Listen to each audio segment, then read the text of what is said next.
want to talk about emotional connection between a husband and a wife. Differences between a husband and a wife are often the focal point for problems in marital harmony. But the reality is that every home is a blend of differences.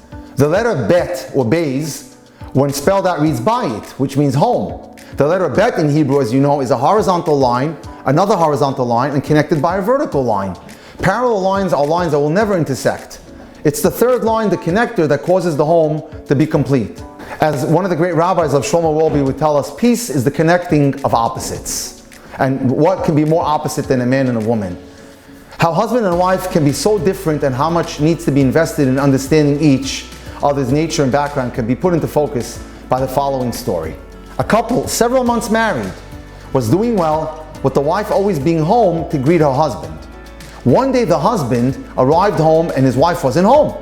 She had left no message on the answering machine, and after an hour, the husband started to become concerned. He was visibly concerned, visibly irritated. After an hour and a half, the wife entered the home and the husband blew up at her. "Where are you? Where have you been all day?" And he starts scolding her. "Couldn't you let me know where you were and why you're going to be late?" The husband then stalked out of the room. A little while later, he came back and was ready to apologize to his wife for his blow-up. And guess what? He found her crying.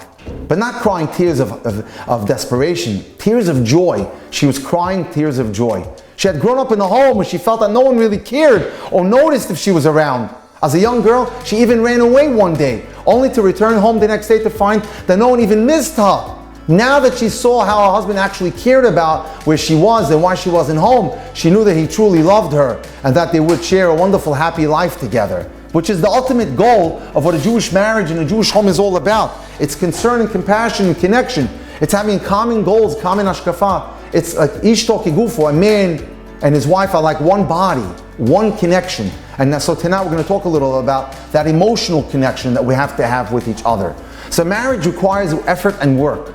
The values of our me-first society have crept into the Orthodox Jewish world as well. We've been taught to value our own needs above all else. Unfortunately, the toxicity of the secular world is also impinged upon our lifestyle and our mentalities. That by stifling our own desires, we're somehow shortchanging ourselves. So we have to look out for ourselves, which is a corrupt way of thinking. This is the antithesis of Torah, which urges us to be balei chesed, to be people who love kindness and act kindly. And we're supposed to share of ourselves and our possessions. The problem for some people is that it's easier to stay in the comfort zone than to risk all that in an uncertain future. And so we want to be able to control our environments. If we truly want to get married, the first step would be to recognize how attached we've become to our own mind, our psyche, our own comfort zone. In the greatest society, unfortunately, getting is the main focus. What can I get out of this? Giving is something one has to do in order to advance or to get more. But the ultimate goal is to acquire as many things and to get as much attention and love as you can without paying for it. The Torah focus is not that. It's the complete opposite. The Torah focus is on giving, both as a way to raise yourself spiritually and as a way to get the ultimate satisfaction out of life. Unfortunately for many singles, until you have spent many years giving to a spouse, it's hard to see the beautiful returns that come from selfless giving. And that's more than worth it. And that's how you maximize your potential in this planet. We have to become givers. We have to think, what can I give to the relationship? What can I give to the marriage? What can I do to be able to build a fantastic home with someone?